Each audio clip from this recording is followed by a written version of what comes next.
Ladies and gentlemen, please welcome your Master of Ceremonies for the evening, Larry Strickler.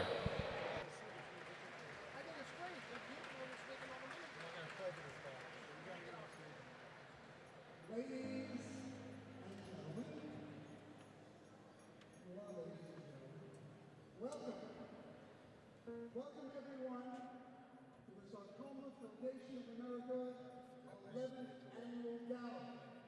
Now it's your turn.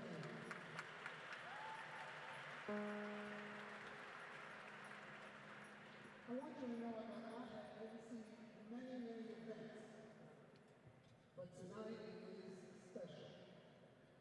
It is special because I have an extra special connection with this wonderful charity. Each year we have a gala, and each year we get closer to the cure.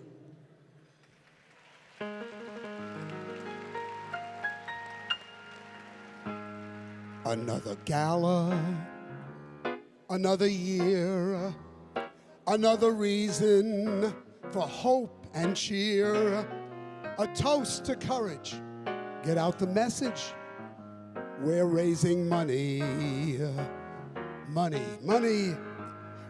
We're here to fight sarcoma, raise dough to find a cure.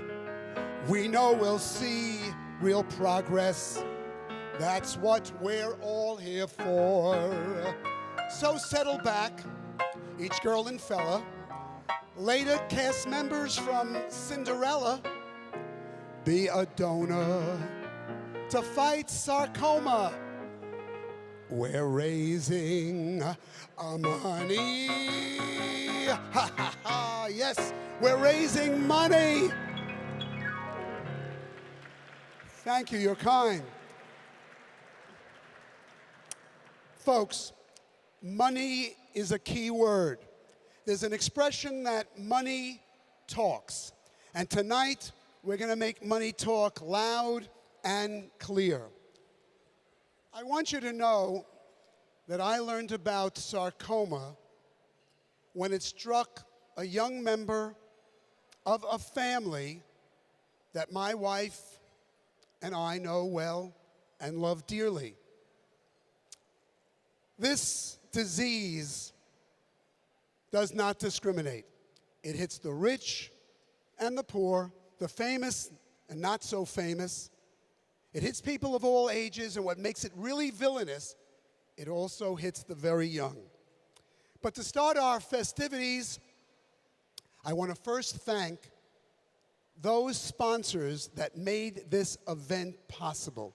These are the top donors. And I want you to hold your applause until I mention all of these groups and people. Otherwise, we could be here till Thanksgiving. So here we go.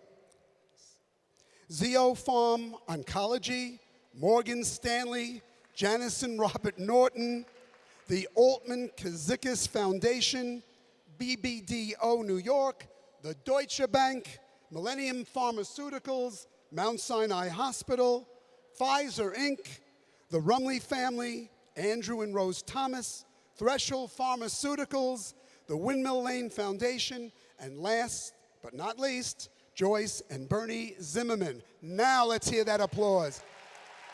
Come on, you could do better than that.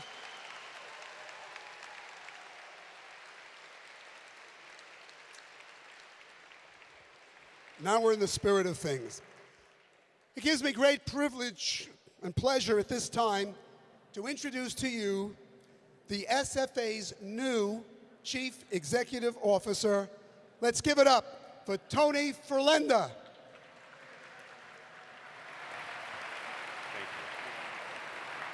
Thank you, Larry. Thank you all for coming tonight. When I got my first lesson in public speaking, my professor said to me, stand up straight and tall so people can see you. Speak loudly and clearly so people will understand you. And keep it short so people will like you. That's my goal tonight. There's going to be a lot of recognition. We've already seen some of it already tonight. A lot of recognition, a lot of thank yous. I don't want to single anybody out, but I'm going to right now. How about Morgan and Stanley with 200 people here tonight?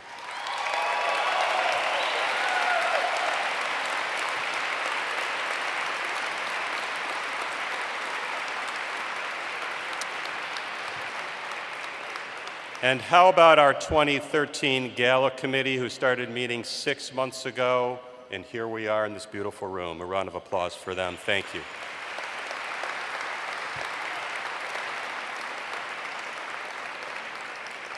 And of course, there's our outstanding board of directors who work tirelessly year after year.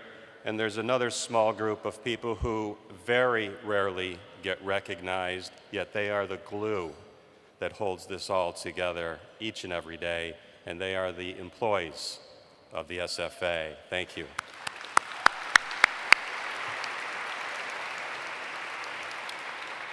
Others that work tirelessly without much recognition are our chapter leaders and volunteers from around the country.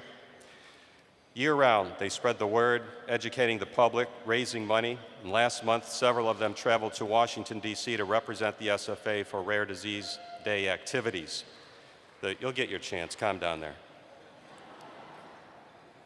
They attended a legislative conference and actually walked the halls of Congress to meet with legislators and their staff. These are survivors and family members urging the representatives to oppose drastic cuts to medical research funding. This is powerful stuff, and I want to thank them.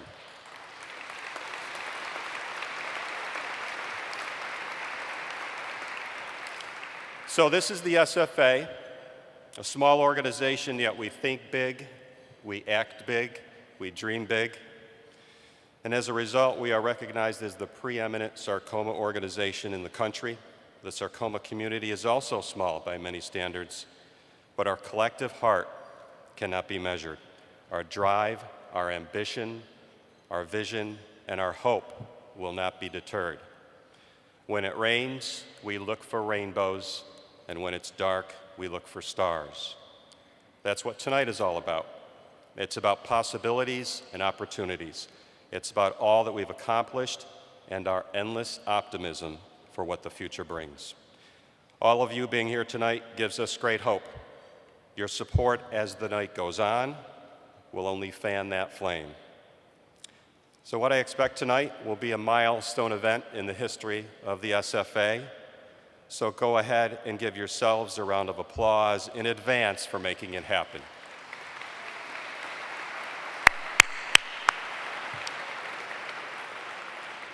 And now I'd like to introduce the president of the SFA, president of the board of directors, and one of the founding members, Dr. Mark Thornton. Thank you.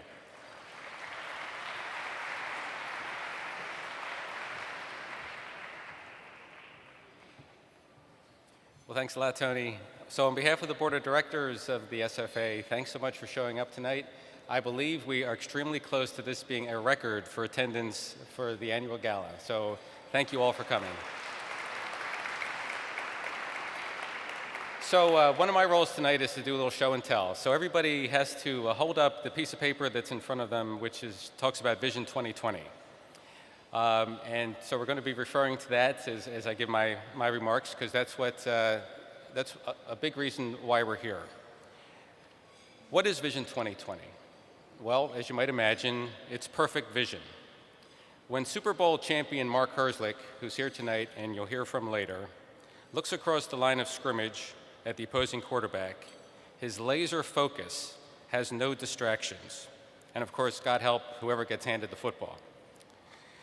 But the Sarcoma Foundation of America now embarks with similar laser focus, that by the year 2020, all sarcoma patients will have at their disposal a variety of combination therapies and immune therapies tailor-made for their individual cancer, based on the sarcoma's unique genetic fingerprint. Now, I know you'd love to hear me go on, and some of my colleagues would love to hear further talk about sarcoma genomics, but my wife Tricia reminds me to keep my remarks short because you guys are here more so to hear the great cast of Cinderella. So I'll just say that the details of the execution of Vision 2020 can be found in that handout there, and also it's on page 12 of the booklet that you have tonight. So tonight begins the capital campaign for the cure, and to the conquest of sarcoma before the end of this decade.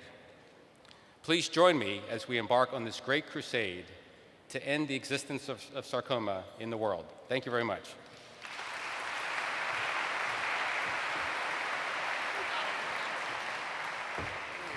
Put this back. Okay. SFA is very lucky to have generous supporters like all of you.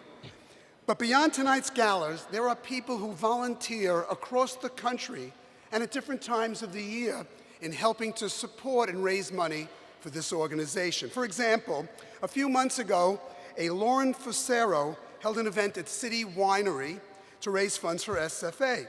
Another example is a 5K race in Florida that raises money, and that's run by a board member, Mike Mandel. And I was just given word about a really super thing that's about to happen. There's an annual tailgate fundraiser that is organized by a group of chefs and other culinary industry professionals, and that's done for a Giants football game. And that organization has chosen SFA as this year's beneficiary. Wait for the applause. There's something more to add, because I want your applause to also thank Chef Josh Capon and his wife and sarcoma survivor Lori Capon for making this event happen. Now you applaud.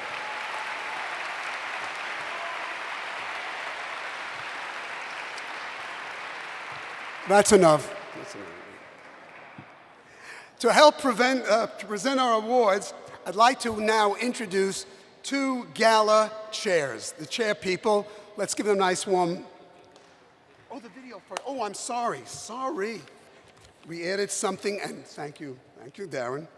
Now I'd like you to turn your attention to the screen. Oh, who's that? Is that Brad Pitt that I see? How did he get here? Anyway, now I'd like to turn your attention to the screen to hear from another SFA supporter, an ultra runner who is literally running across the United States to raise funds and awareness for SFA. Take a look.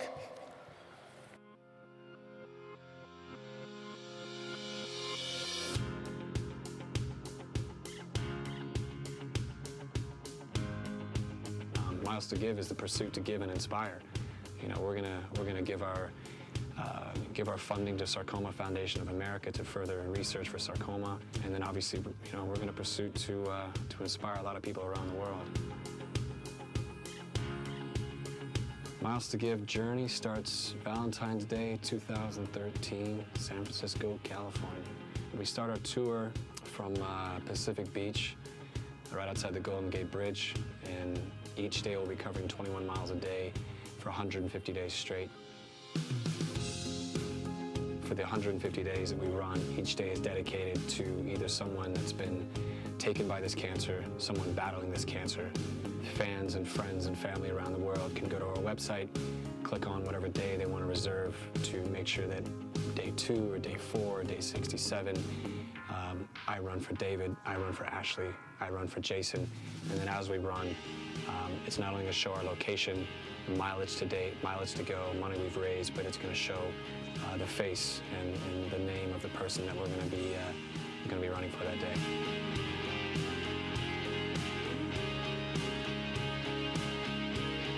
The reason that we tailored the run the way we did is because when it comes to the emotions side of it, as someone that has cancer, they don't get a fair chance to clock out. It's always there. It's always an emotion you can't escape because it's a reality. So the reality for us was we wanted to tailor our run to the everyday fight when it comes to somebody with sarcoma, with cancer in general. So I don't need a day off. I just think it's unfair. So I wanted to be that positive force, that positive role model. My only option is to fight on, because that's what they're doing. And that's pretty much the heartbeat of Miles to Give. Sorry I cannot be there. I'm moving 5 miles an hour across the country, so if I left about a year ago, maybe, I could be there. But anyway, we're very honored to be affiliated with Sarcoma Foundation of America. We're very honored to help find a cure for this evil, evil disease that's floating around the world. Miles to Give is not a one-off. We will run one different country every year. This is a worldwide epidemic. So we want to send our love from the Life Elevated RV out here in beautiful Utah. We send our inspiration. We give thanks to everyone that's contributing to find a cure for this disease. So Landon Cooper, Mark, I'll see you this fall, buddy. Thanks, guys.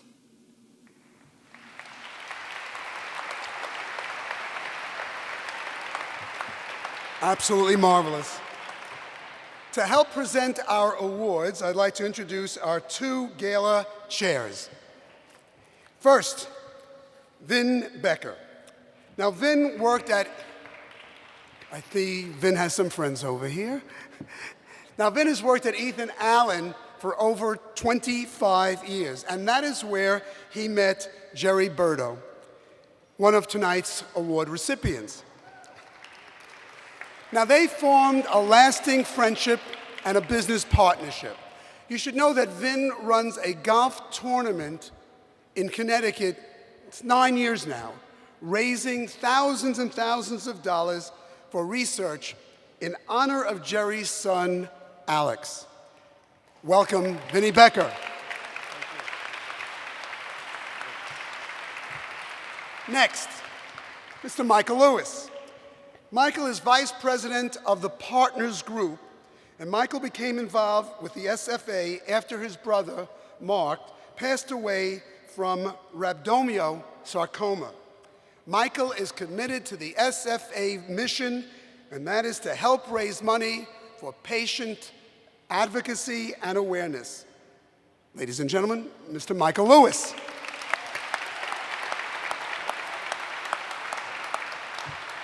And now, to present our first award, please welcome Dr. Murray Brennan, a surgeon at Memorial Sloan Kettering Cancer Center who specializes in the treatment of soft tissue sarcoma. He is also the SFA's 2011 recipient of the Nobility in Science Award.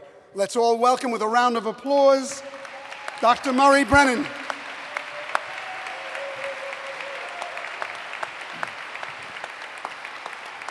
Thank you.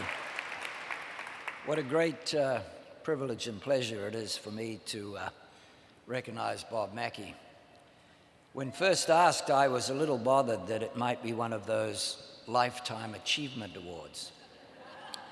But then I looked back and I saw that Bob Mackie finished his medical residency at the Brigham in Boston exactly 20 years after I finished my surgical residency at the Brigham. Now that's a real problem because the medical residency is only 3 years, the surgery residency is variable. Mackie is smarter than I am. He took less time to do the short one. I'm a little slow. I took a longer time to do the long one. So if I calculate it right, Bob, you have about 3 decades before you're eligible for the Lifetime Award.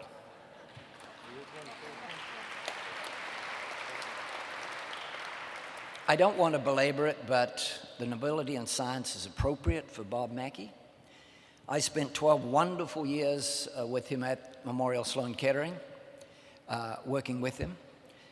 Mount Sinai took him away in 2011. Mount Sinai's gain, our loss. His achievements are well documented in what you have before you. He's recognized nationally and internationally. He's done phase 1 through 3 trials. But the most important thing about Bob Mackie is not the scientific contributions he's made, but it's the recognition that every individual patient is where his focus begins. And that's the part I most miss. So I'd like you to recognize a man whose contributions in science deserve the Nobility in Science Award, but I'd like you to recognize a man whose focus is on the individual patient. I'm proud to be able to present this award, but I'm even more proud that he is my friend. Thank you.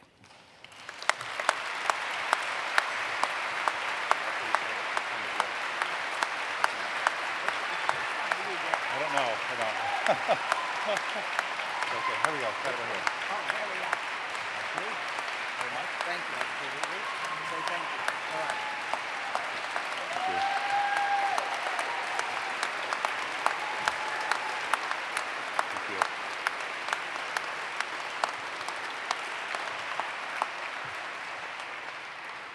Boy, that's a heck of an introduction to try and live up to. So, Murray, thank you very, very much.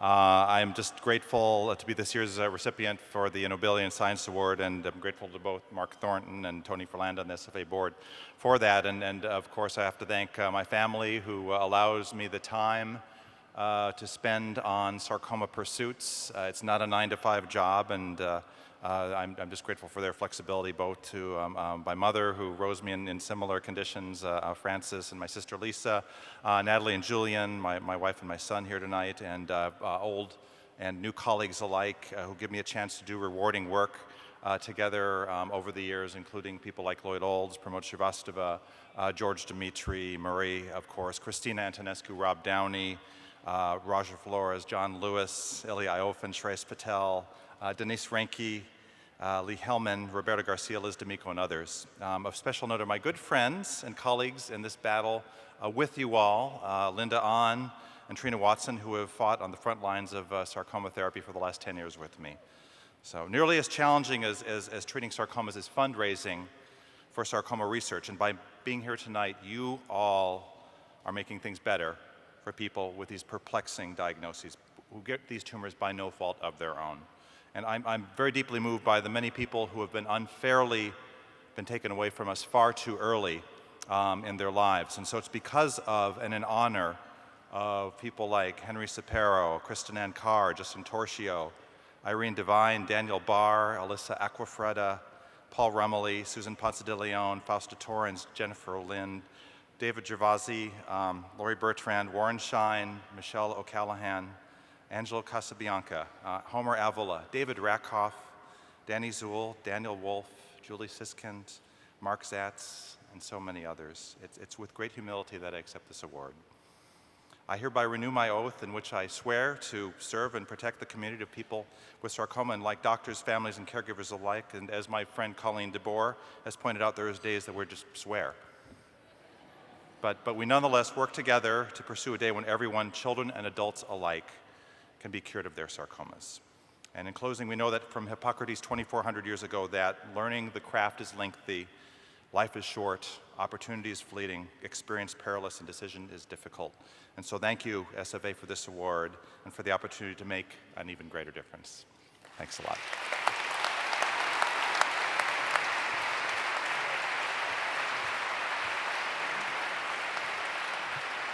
Congratulations, Dr. Mackey. And now, to present our next award, I'd like to introduce a long-standing friend of SFA. His name is Dr. Jonathan Lewis. Dr. Lewis is the CEO of Zeopharm Oncology. Previously, he served as a professor of surgery and medicine at Memorial Sloan Kettering Cancer Center. He is also actively involved in leading translational and clinical research in cancer. Let's meet Dr. Jonathan Lewis.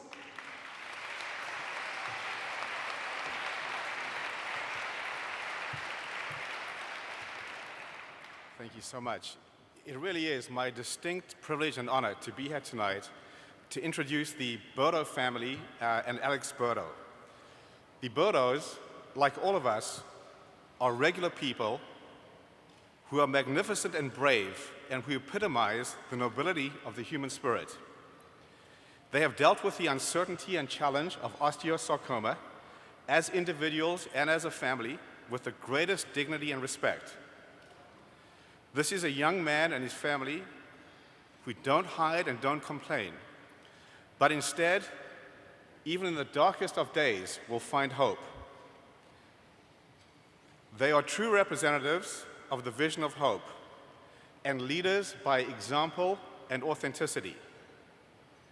It is with the utmost respect admiration, and affection that I introduce the Vision of Hope Berto family and Alex Berto.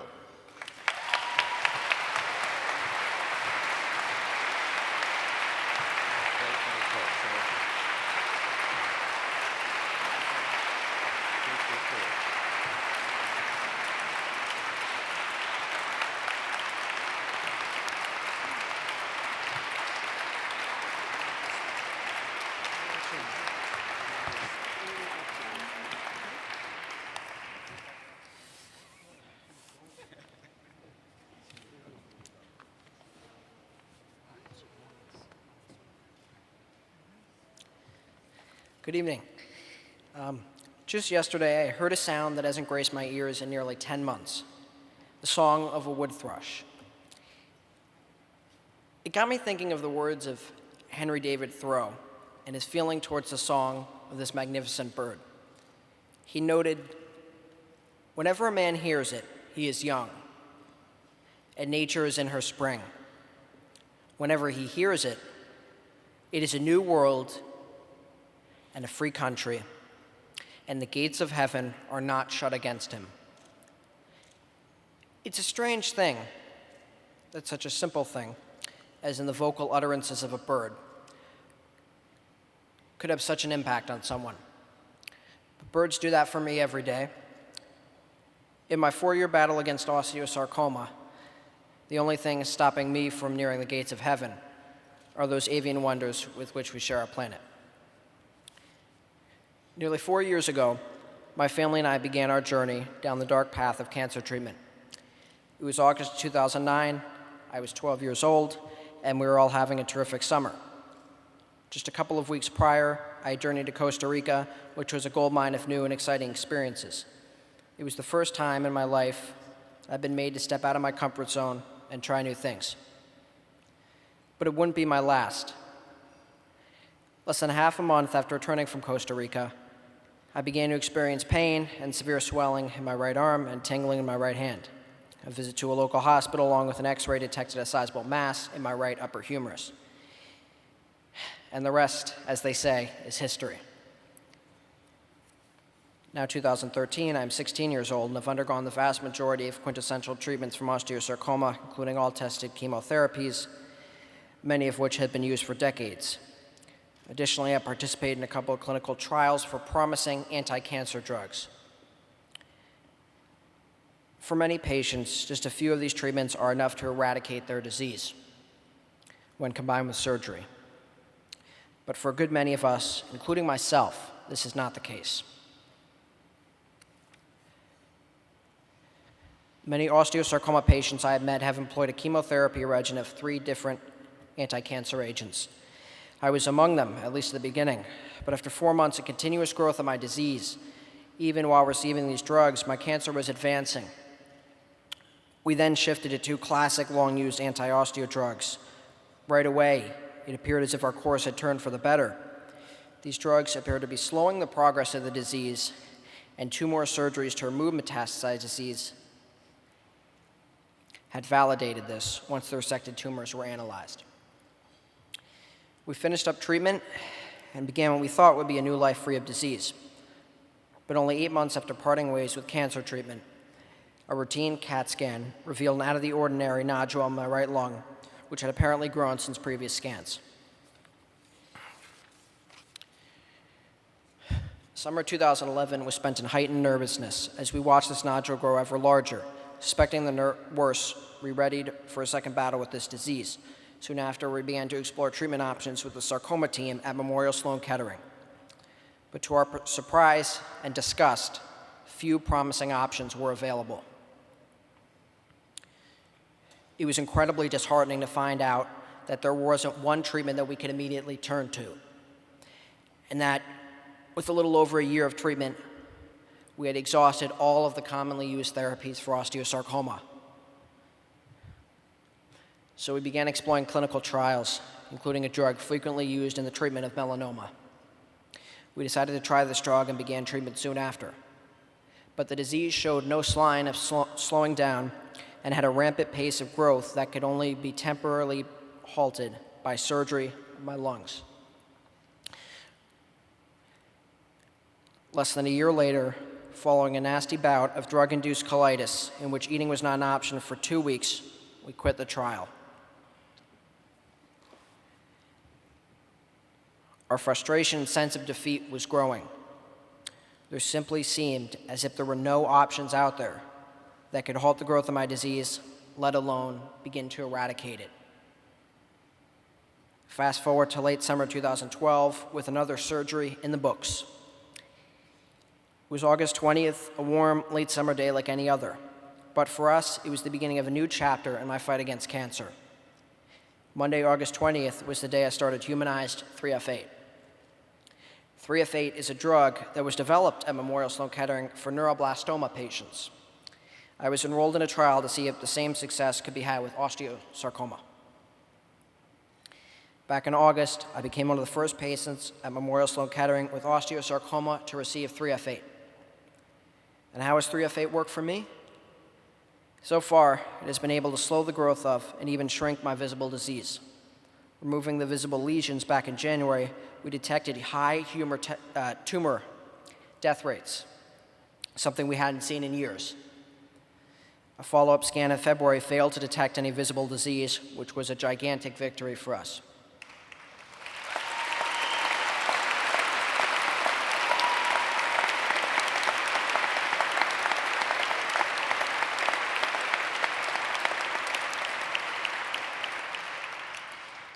Despite some nice results, my fight against osteosarcoma continues. Having been in the position of seemingly no hope and no options to turn to, a relatively unknown treatment option in the sarcoma world came through to save my life.